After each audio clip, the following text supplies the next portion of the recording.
In this video, I want to answer what niche should you write for if you're just starting out. So, in the previous couple of videos, I mentioned that you could write for a ton of niches. You could write for news channels, you could write for documentary channels, you could write for compilation channels. And then within that, there's another subset of tech channels, there's politics channels, etc., gambling channels, finance channels, business channels. And there are just a ton of niches out there on YouTube.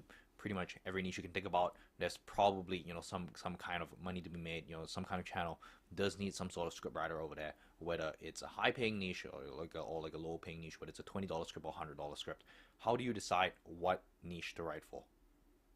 Now, this is one of those questions that there is no definite answer for, and I'm just going to share my own personal experience with it and what my advice is on that.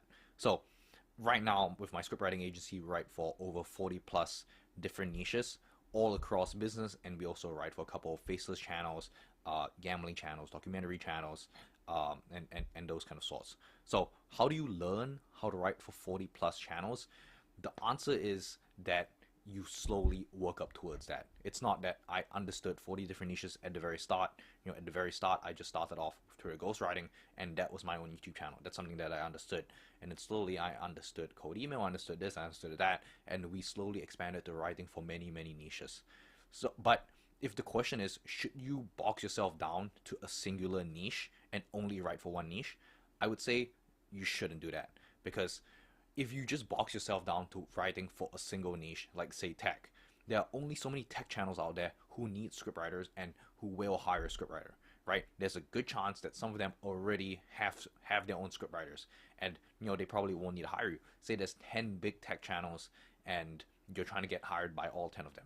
That's simply not going to happen. Maybe you're going to get one, maybe you're going to get two channels that you sign within the tech niche. So you have to be super duper tactical about really the channel the niche that you choose to write for, because the first niche that you write for could 100% be tech, right? And I highly encourage you, if that's something that you're passionate about, something that you're super knowledgeable about, you can start in tech. But there's also the caveat there where you can't sign that many clients within tech. So what you're going to need to do is that once you get really good at writing in the tech niche, then you're going to want to expand to another niche, right? You could start writing for politics channels, you could start writing for news channels, right? Or you could start writing for similar stuff related to tech, like business and finance. That's also where you would have somewhat of a decent understanding. But you definitely don't want to niche down so tightly, because you don't really need to niche down so tightly. Really, the only gap there is the information that you have and how well you understand the niche. And that's something that you can probably surprise yourself that you can really close the gap in terms of understanding of a niche.